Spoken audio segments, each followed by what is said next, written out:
महिमा गुरु महिमा अपार महिमा गुरु महिमा गुरु महिमा अपार महिमा गुरु महिमा गुरु महिमा गुरु महिमा अपार महिमा गुरु महिमा गुरु महिमा गुरु महिमा अपार महिमा गुरु महिमा गुरु महिमा गुरु महिमा अपार महिमा गुरु महिमा गुरु महिमा गुरु महिमा अपार महिमा गुरु महिमा बोलिए सद्गुरुदेव भगवान की जय।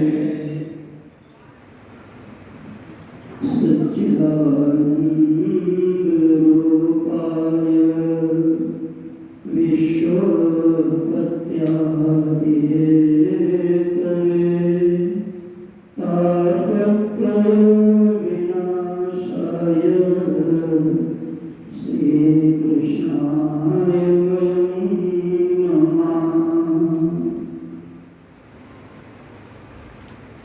भगवान दक्षिणामूर्ति के पावन सानिध्य में अनंत विभूषित पूज्यपाद प्रातः स्मरणीय अर्चनीय वंदनीय भारतवर्ष के सत्य ब्रह्मनिष्ठ शब्दों में सर्वमान्य वरिष्ठ प्रस्थान त्रयी के ज्ञान को व्यक्त और गृहस्थ सब जिनका अनुकरण करते हैं ऐसे पूज्य श्री गुरुदेव भगवान की तपस्थली वेदांत आश्रम लखनऊ के इस पावन प्रांगण में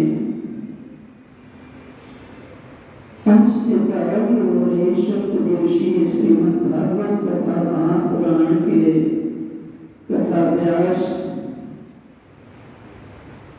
पावन व्यास पीठ पर विराजमान हैं। मैं उनके चरणों में कोटि कोटि प्रणाम करता हूँ। पार्श्व में विराजमान पूज्यपाद स्वामी जी वृंदावन से पधारे हैं। उनके साथ अन्य सभा में उपस्थित पूज्य शब्दजन माताओं एवं भक्तजनों सभी को दास का प्रणाम है।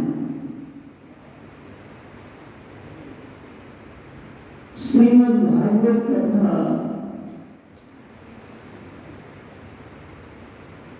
भगवान का वह ज्ञान है जिसको जब कोई गुरु परंपरा से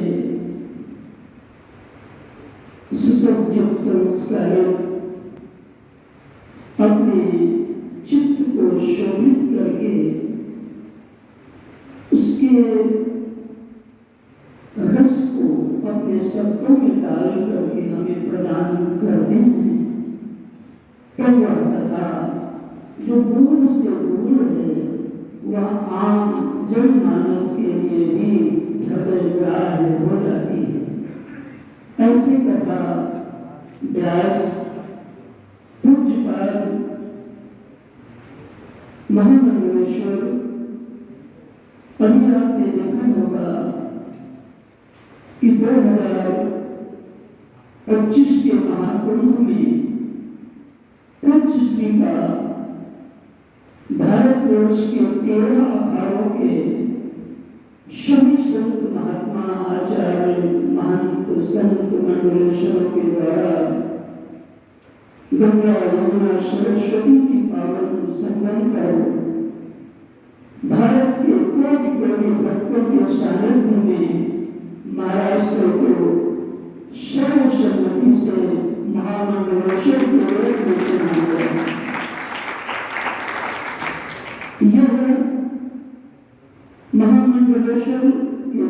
और उनका चरण,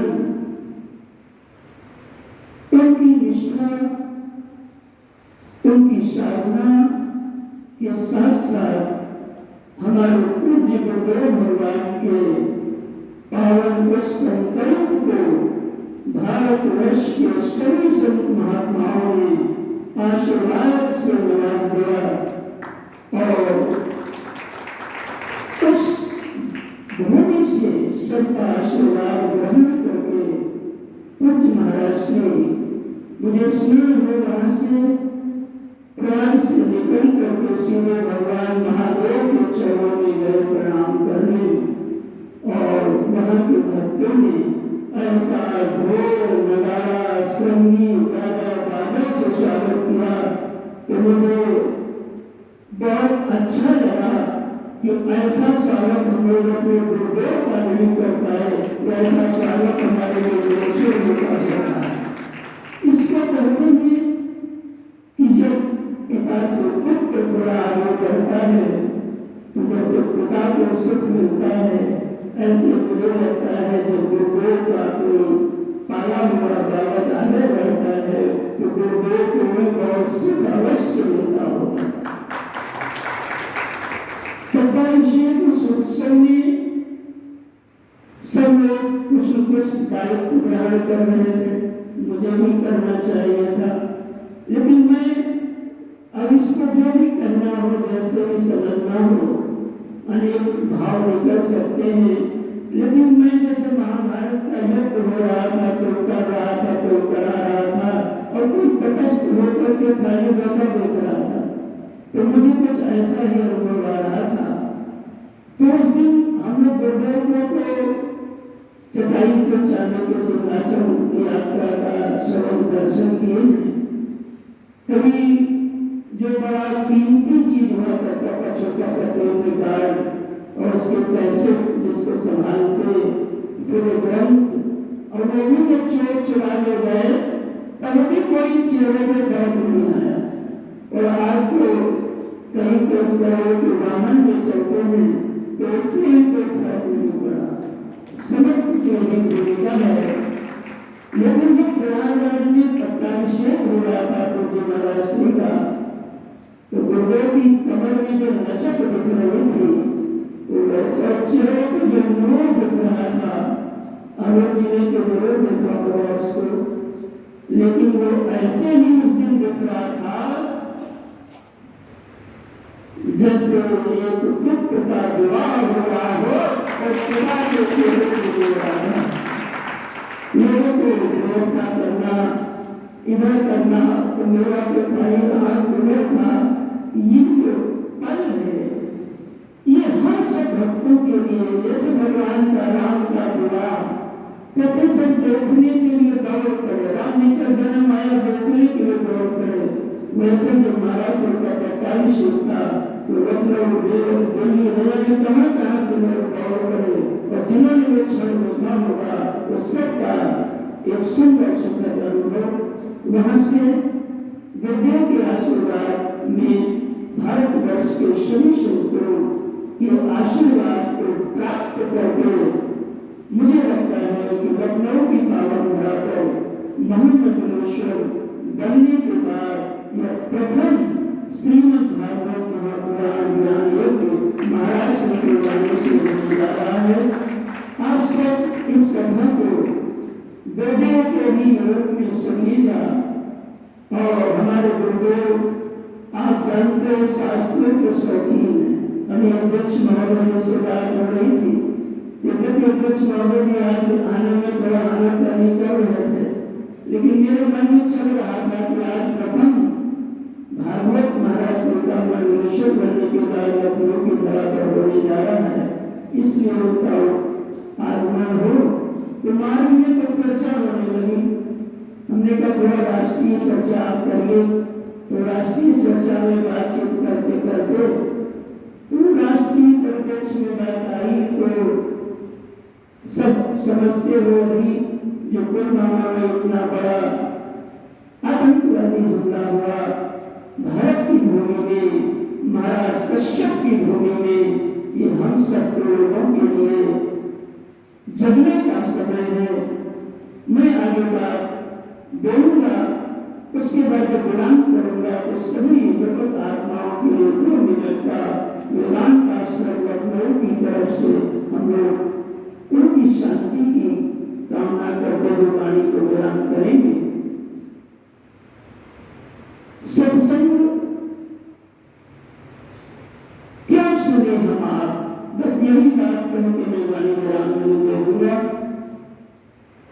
हमारे हृदय में सब कुछ है, क्योंकि दरअसल इसमें ब्रह्म है। ब्रह्म धीरे धीरे दो से हम आप समझ रहे हैं, जिसमें सब होता है उसको भी ब्रह्म कहते हैं। लेकिन इसमें से क्या निकलेगा ये बाहर के कारक पर निर्भर करता है। जैसे हमारे भीतर काम भी है, क्रोध भी है, लोभ भी है, आप वैसी परिस्थिति पैदा करोगे तो भी निकल आएगा। तो जैसे काम की परिस्थिति अनेक प्रकार प्रकट हो जाता है, लोभ की परिस्थिति प्राप्त होने पर लोभ प्रकट हो जाता है, देश की परिस्थिति प्राप्त होने पर देश प्रकट हो जाता है, वैसे ही यदि भगवान को याद करने की परिस्थिति आ जाए तो हमारे भीतर से भगवान प्रकट हो जाएगा। हम सबका जीवन स्वभाव का बहिर्मुखी रहता है, लेकिन जीवन में जब कभी हमें संत मिल जाते, सत्संग मिल जाता, तो सत्संग हमारे मन को बलात् अंतर्मुखी कर देता है, अर्थात भगवान की ओर मोड़ देता है। संसार में भगवान की कथा से बढ़ करके भगवान की ओर मोड़ने वाला और भगवान तक पहुंचाने वाला और कोई साधन नहीं। जो भी साधन है वो सब थोड़े थोड़े दूर के हैं, लेकिन सर्वोपरि साधन है तो उसका नाम है सत्संग। इसको अवध भी सुनते हैं और बुद्ध भी सुनते हैं। इसलिए जीवन मुक्त महामुनि जीव हरि गुण सुनहि निरंतर के, तो भगवान की कथा जीव मात्र के मन को बिना कुछ किए आपके भगवान की ओर खींच करके और भगवान से जोड़ देती है। इसलिए कथा की महिमा अपार है। आज प्रथम दिवस पूज्य महाराज श्री आपको सुनाई सुनाई सब बताएंगे, आप उनकी वाणी से लाभान्वित होंगे। ऐसी मंगल शुभकामना के साथ यजमान परिवार का भी बहुत बहुत अभिनंदन है, जिन्होंने ऐसा संकल्प लेकर के और यहाँ कथा कराने का भाव प्रकट किया। उनका भी स्वागत है, अभिनंदन है महाराज। उनके साथ साथ जो ऐसी कथा की प्रेरणा देता है, कई बार तो लोग गलत प्रेरणा दे देते हैं। जब कभी आपको कोई भगवान का भगवत संकल्प पूर्ण करना हो तो उसकी सलाह किसी संसारी से मत लेना, नहीं, बिल्कुल नहीं पूरा होगा। भगवत संकल्प आपको पूर्ण करना हो तो उसकी सलाह भक्तों से लो, संतों से लो, आपका कार्य अवश्य पूर्ण हो जाएगा। इसलिए कथा सुनाने वाला, श्रोता, वक्ता, अनुमोदन करने वाला भी, इसलिए मुझे लग रहा है इस कथा के आयोजकों को प्रेरणा प्रदान करने वाले जो देवी जी हैं, आशा जी, उनका भी तालियों से अभिनंदन किया जाना चाहिए। मैं अधिक समय न लेकर के पावन व्यासपीठ को पुनः प्रणाम करता हूँ और जिससे आगे की व्यवस्था बढ़ सके। हरि 2 मिनट का मौन आश्रय बैठे बैठे अवश्य में, ताकि यह देश में संदेश में जाए कि हम सब को आप उनके द्वारा जो किया गया अत्याचार है उसका स्मरण है और देश का राजा देश का राजन नहीं होता, बल्कि वह अनंत हाथों का हाथ होता है, अनंत नेत्रों का नेत्र होता है। इसलिए हम सब राजा के साथ में और उसका बदला अवश्य लिया जाएगा और बदला लिया जाएगा। वो भारत माता की। चलो तो प्रदर्शनी करें थोड़ी देर हाथ बंद करके।